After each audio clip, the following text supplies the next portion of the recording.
This is on iTrace. I've been using it for a few years, and I think it's an amazing device. And it's a combination of the ray tracing aberrometer, as Rushad just mentioned. It also combines it with a corneal topography, which is Placido based. So it's like an aberrometer plus a Placido device. And the good thing is it's a ray tracing aberrometer. And these are all the things that it can do. It can be a wavefront aberrometer, corneal topographer. It's also an excellent auto refractometer. I sometimes, to go back when I'm doing my LASIK workups, I sometimes go back and look on its, axis and the cylinders and everything. It comes out pretty well. You can't kind of blindly trust it, but it's pretty good. And also for our toric measurements and all, you can rely upon them for the autokeratometry, at least for the axis measurements, and then of course a pupillometer and much more actually. So it does a lot. Even the white to white can be customized and measured manually. And then also the angle alpha and kappa. I mean, these are just some of the applications, but there's much more to it. So as we all probably understand now ad nauseum that ray tracing is something which is really catching up in many things. Biometry is going the ray tracing way. Some of the new biometers will be using ray tracing, and the ray tracing formulas are coming up for IL prediction, IL power prediction, which will not be formulas but ray tracing predictions. So it kind of sends these 256 light rays through the entrance pupil and then measures the exact location where the beam hits the retina and comes back, so picks up all the aberrations. And so you can quantify all the wavefront aberrations on the iTrace. And as Rushad just mentioned and made my job much easier, these are all the aberrations which you might be able to see. And then, that helps you in analyzing. So what the iTrace does differently from other aberrometers probably is that it is able to give you a combination of both the corneal topography and the wavefront aberrometry on these maps. And you can help differentiate the two and split them into corneal aberrations and the whole eye aberrations and the internal aberrations. So as this slide mentions, that the applications can be that it can identify the origin of the aberration, whether it is more coming from the cornea or it is more from the lens, or it's the whole eye which is aberrated, and then you can split them into two. And this helps a lot in planning surgeries for refractive surgery, for premium IOLs, and even for toric IOL planning. So essentially, it is very useful for both the cataract and the refractive surgeon. Plus, it can also objectively measure the accommodation, and it helps evaluating the astigmatism much more. In fact, lenticular astigmatism can be picked up pretty well on this. So coming on to some of these slides, I think this is one thing which I like to use a lot, the dysfunctional lens index.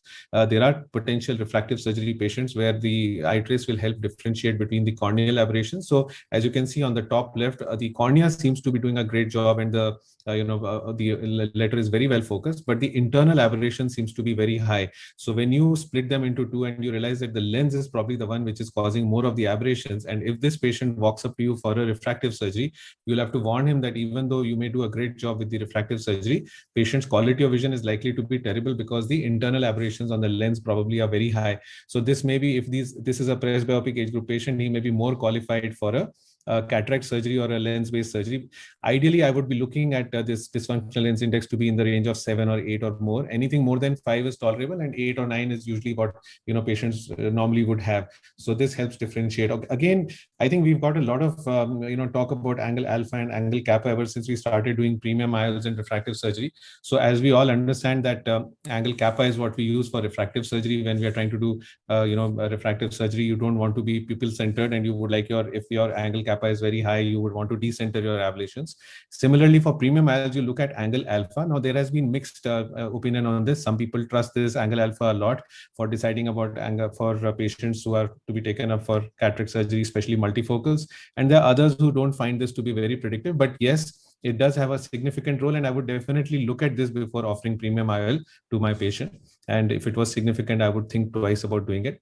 The Chang analysis is something which we all use on the iTrace. Again, this kind of differentiates. On the lower side is the corneal, summary, and the upper one is the internal optics of the eye, and on the top right is the whole eye aberrations. So you can see that here the cornea hardly has any aberrations. So all these red and blue things are missing, whereas the internal optics have very high astigmatism. So again, this is the place where you would know whether this patient is going to be good for refractive surgery or cataract surgery. And so this patient with minimal corneal aberrations would be a good candidate if you are deciding a cataract surgery for a premium IOL, because the lenticular aberrations would be gone following the cataract surgery.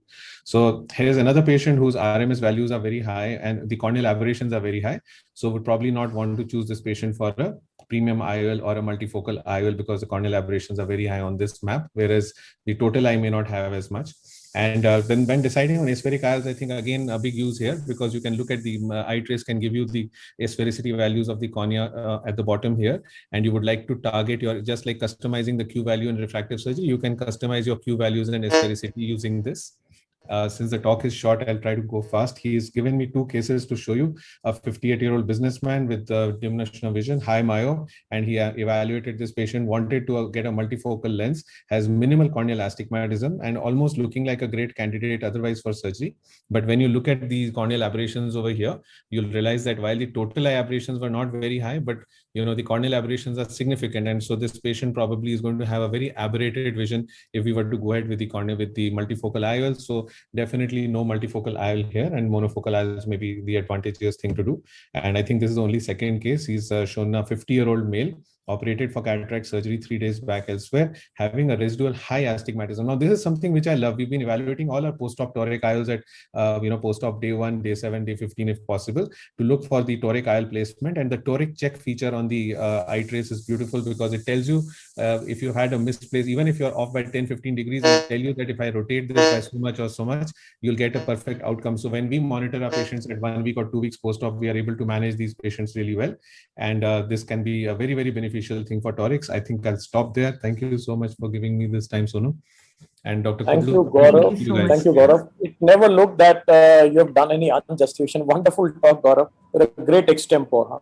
So many of the attendees are people who are starting their phaco-refractive. So a quick question to Dr. Shashi and Gaurav. Do you recommend these people to have an eye trace in their practice for these youngsters who plan to start their refractive surgeries?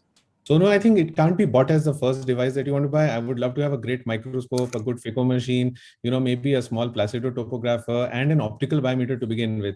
All this comes later when, you are refining your practice, and, I find it extremely useful for my practice, but I would not be sure that if somebody had a fixed budget, whether this would come on the top of the list to purchase. That's the only thing. But yes, if you're having a very busy practice and you already have good optical biometers and everything else, yes, definitely you should be having a device like this.